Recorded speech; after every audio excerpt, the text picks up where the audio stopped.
Good day everyone. This video is divided into 3 scenarios. The first 2 scenarios tackle about the short and long-term strategies, wherein it defines the strategy, explain the role of each strategy in an onboard resource management, and when the use of this strategy is necessary. The third scenario is about the evaluation of outcome effectiveness.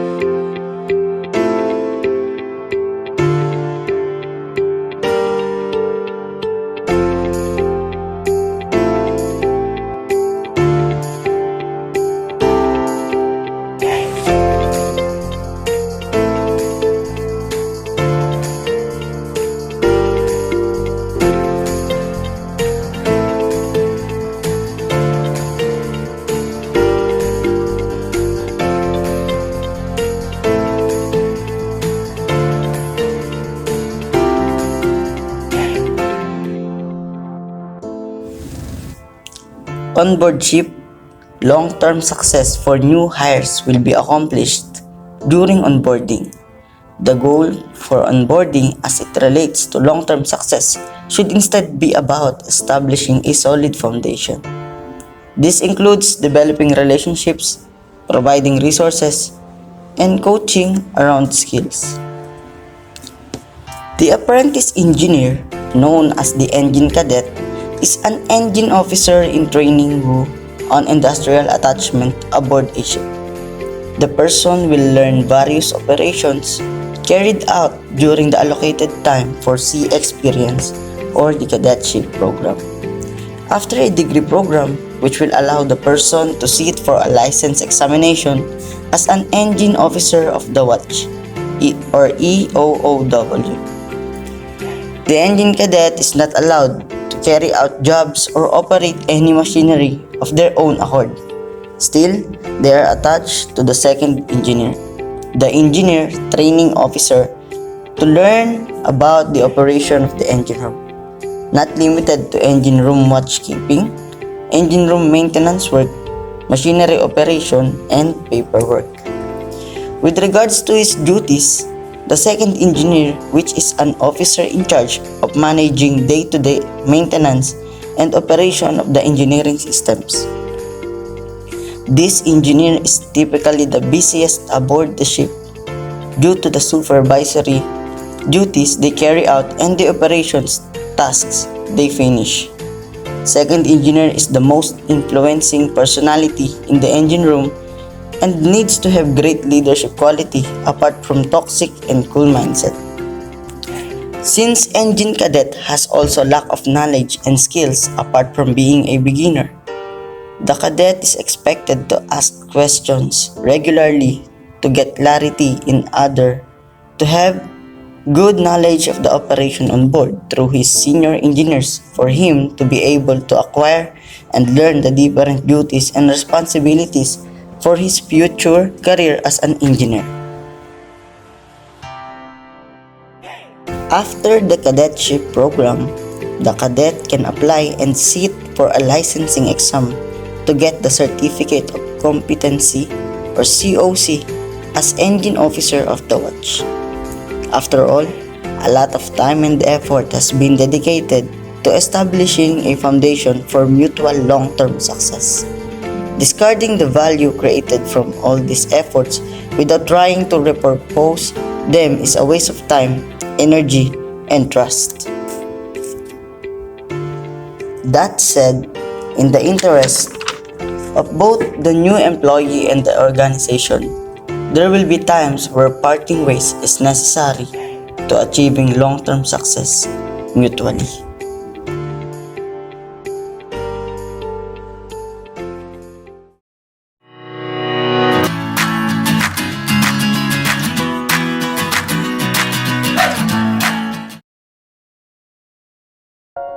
Cultural diversity. Cultural diversity. Cultural diversity.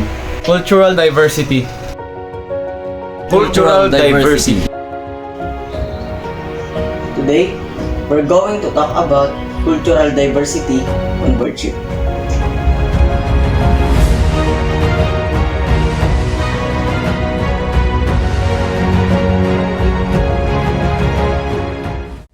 Cultural diversity is defined as the differences between the cultures, races, ethnicities, and others.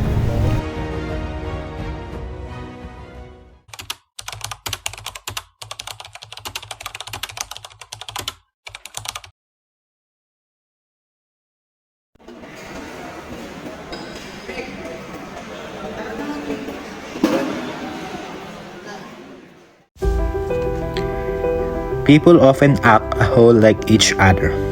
That is because we all identify as members of culture. A culture is the glue that keeps society together. The meanings people share in terms of a common language, religion, style of dress, cuisine, and so forth. A culture is defined not just by its own attributes, but also by what it is not. It is a variation in cultural traits between cultures, including different music, different language, different religion, different cultural mores, and so forth. As a result, shipping companies and operators need to provide cross-cultural training to every crew member before boarding a vessel. Given the matter of multinational cruise employment, the industry must be well prepared in order to cope up with the manning diversity while realizing the hidden risk of mixed crews.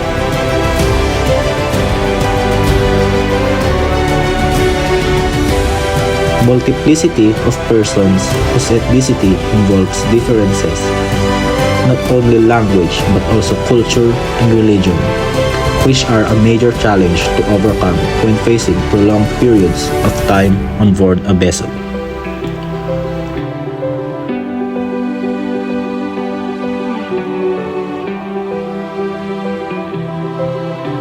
On board ship, to embrace diversity, there are steps to be considered. One is to understand one another. Second is recognizing the differences. And lastly is appreciating these differences.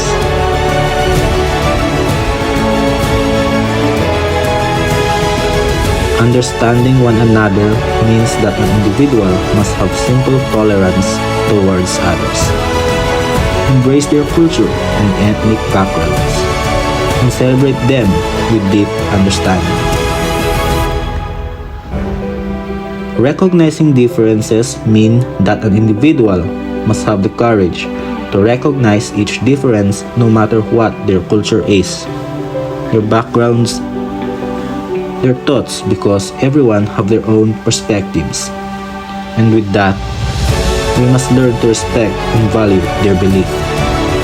Lastly is the inclusion, or in other words, appreciating the differences, which mean that with understanding and recognizing the differences from people with different culture, thoughts, and social norms, we learn to accept and welcome them with respect. And we will achieve the diversity, which is one of the short-term strategies that can be found and practiced on board ship.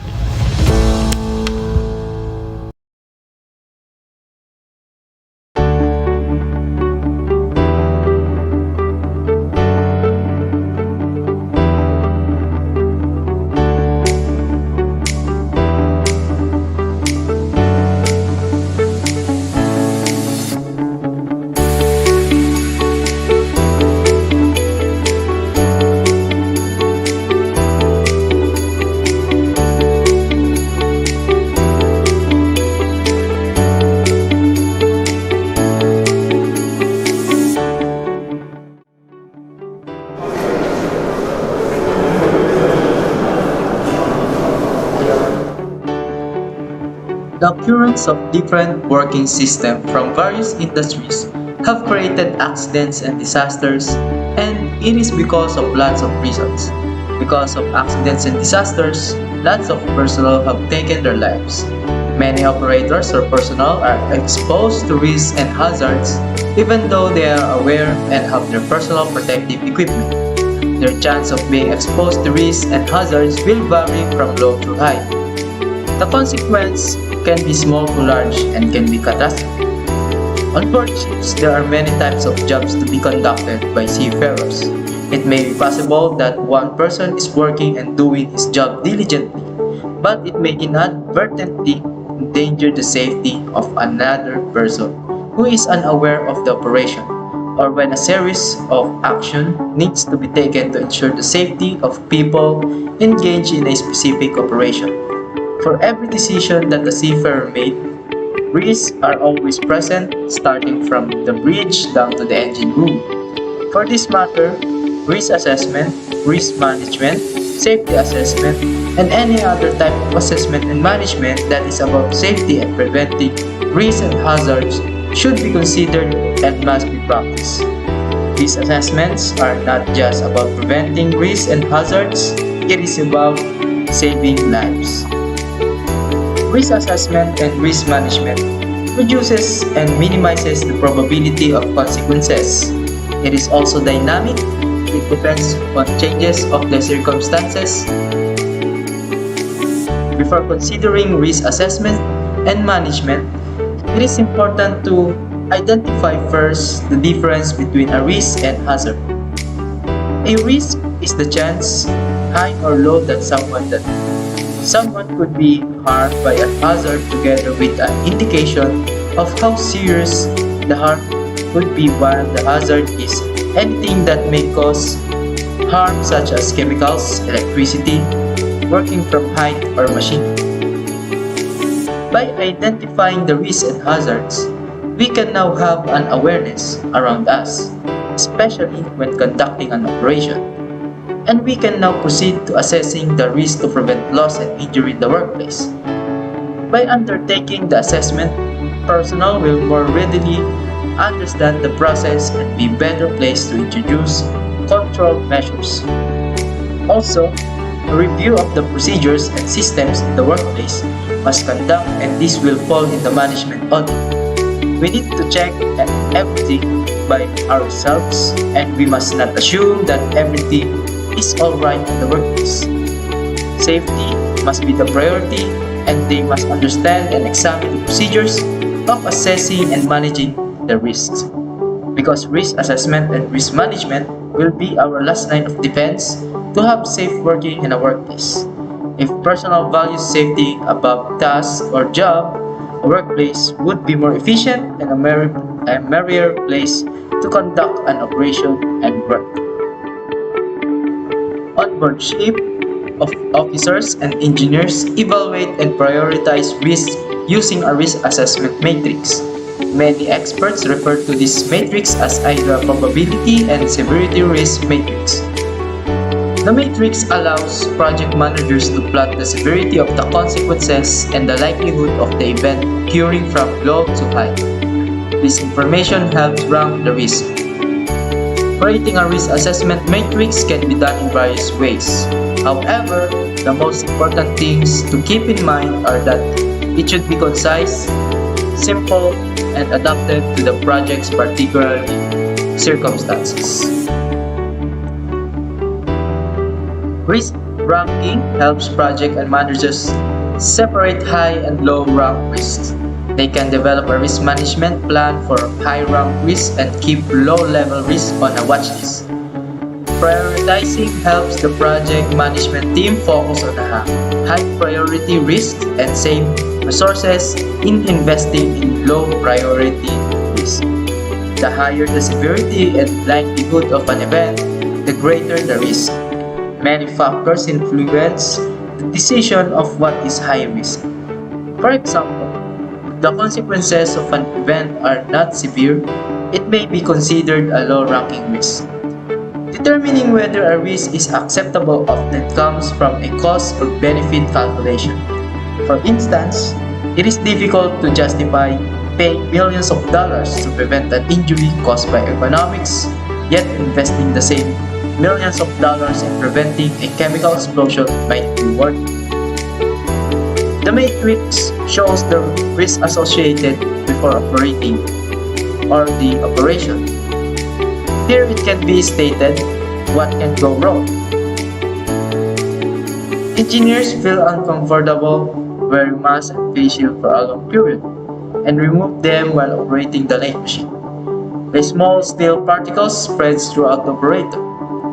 Second, the lathe machine does not function well due to electrical problem.